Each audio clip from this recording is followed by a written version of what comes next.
रंजना, आज किंजल को देखने लड़के वाले आ रहे हैं, सब तैयारी कर लेना, लिस्ट बना दो, जो जो सामान लाना हो ले आऊं। कितने लोग आ रहे हैं? यही कोई 8 लोग, कोई बात पक्की हो जाए तो। इतने लोग आए भी तो ठीक लगे, उनकी आप भगत करो, फिर किंजल से 10 तरह के नाटक करवाते हैं, फिर चले जाएंगे फोन से कुछ ना कुछ बहाना करके मना कर देते हैं। मुझे ना अच्छा लगता, अब की बार ना तो हमारी किंजल कोई छुट्टी करेगी कॉलेज की, बस चाय नाश्ता ही कराना, मुझसे ना उस पर होगा इतने लोगों का खाना पीना। अगले दिन मैं और किंजल दोनों बीमार पड़ जाते हैं, समझे जी। अरे भाग्यवान लड़की वाले हैं, इतना तो करना ही पड़ता है। तुम वक्त मत खराब करो, काम पर लग जाओ, मैंने भी दफ्तर में छुट्टी चढ़ा दी है। किंजल से कह देना, बाहर जा जाकर उसका रंग बहुत सांवला हो गया है। काजल अपनी सहेली के साथ वो जो चेहरे पर कराते हैं वो करा आए। मेरे सफारी सूट पर दाग लग गए हैं, उसे साफ कर इस्त्री कर देना। मैं जा रहा हूँ, मंडी सब्जी ले आऊं। फरमान जारी जल गए, वे कर दिनेश जी निकल गए। बेचारी रंजना जी ने घर के पूरे पर्दे बदले, चद्दर सोफा कवर बदले, पूरा घर सचीले से संवारा। किंजल आई, फिर कोई आ रहा है क्या माँ मुझे देखने? अब समझ आया कि क्यों लोग लड़की की चाह नहीं रखते। इन्हीं सब वजहों से मैं साड़ी वाड़ी नहीं पहनूंगी, जैसी हूँ वैसे ही देखें। पापा का हर बार 5-10 हजार रुपए इन्हीं सब पर खर्च हो जाता है। मन करता है पापा से कह दूं मुझे मत ब्याहो, बोझ नहीं हूँ, पूरे जीवन सेवा करूंगी। बेटा, समाज की कुछ रीत होती है, लड़की को घर पर रखना पाप समझते हैं। अच्छा तू अब जा पार्लर, मैं कुछ नाश्ते में बना लूं कल के लिए। मैं पर बेचारे दिनेश जी हौंफते हुए पसीने से तरबतर आए।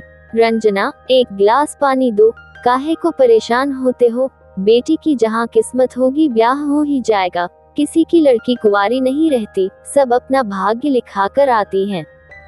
ये सब तो करना ही पड़ता है, बस बंशी वाले से बोल अब की रिश्ता हो जाए बस।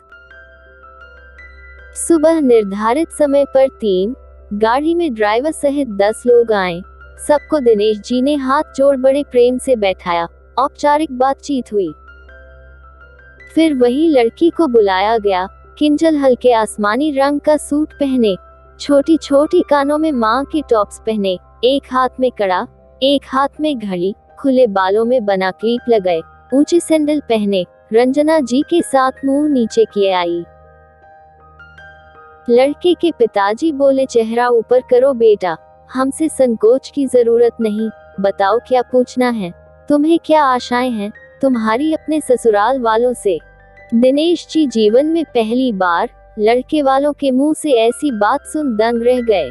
फिर लड़के के ताऊजी ने कहा, बेटा हमारे घर में 3 पीढ़ी से कोई अलग नहीं रहा, संयुक्त परिवार है, हमारा बस हाथ जोड़कर प्रार्थना है, घर को जोड़े रखना, कोई समस्या हो अपनी सासू माँ से नेहा संकोच बोलना, मन में कुछ गलत फहमी मत रखना, ये मन का गुबार गलत फहमी ही परिवारों के टूटने का कारण है।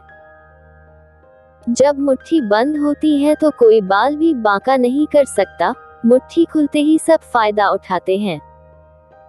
अकेली लाठी कहीं भार फूलती है। आप लोगों से क्षमा चाहते हैं, हम इतने लोग आए पर हमारा परिवार घर के अहम फैसलों में साथ ही रहता है। तब तक नाश्ता पानी आ गया, हम रास्ते में नाश्ता करके आए हैं। भाभी जी आप परेशान मत होइए, 2 परिवार मिल रहे हैं, इसमें कोई फॉर्मेलिटी नहीं होनी चाहिए। आप लोगों ने कुछ नहीं खाया होगा, आए बैठिए भाई साहब। भाभी जी, किंजल बेटा आप लोग भी कुछ खाए हमारे सामने। रवि तुम्हें किंजल पसंद तो है? चाचा जी बोले।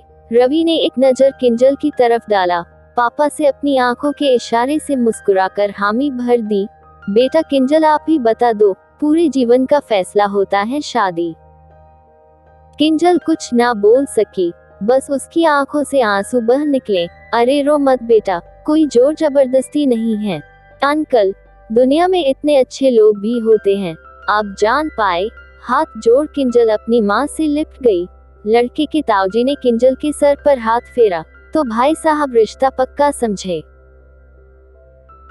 दिनेश जी भावुक हो बस उनके गले लग गए। रवि ने रंजना जी और दिनेश जी के पैर छुए। अरे नहीं बेटा, हमें पाप का भागी मत बनाओ, आप हमारे मान्य हैं। दिनेश जी रंजना जी पैर पीछे करते हुए बोले, आप लोग मुझसे बड़े हैं, मैं आपका बेटा हूँ, दामाद नहीं। आज से आपके बेटे की कमी भी पूरी हुई। दिनेश जी अपनी बेटी की किस्मत पर नाज कर रहे थे कि इसी दिन के लिए किंजल का रिश्ता रुका हुआ था शायद। लड़के वालों ने पूरे विवाह में दिनेश जी को बिल्कुल परेशानी न होने दी। किंजल के बच्चे बड़े हो गए हैं, अभी भी वो संयुक्त परिवार में रह रही हैं। दिनेश जी, रंजना जी बेटी की तरफ से निश्चिंत हो दुनिया से विदा हो गए हैं। दोस्तों, ऐसी ही ऑसम कहानियाँ पढ़ने और सुनने के लिए हमारे चैनल ऑसम कहानियाँ को प्लीज लाइक करना और अपने खूबसूरत दोस्तों के साथ शेयर करना और सब्सक्राइब करना। धन्यवाद।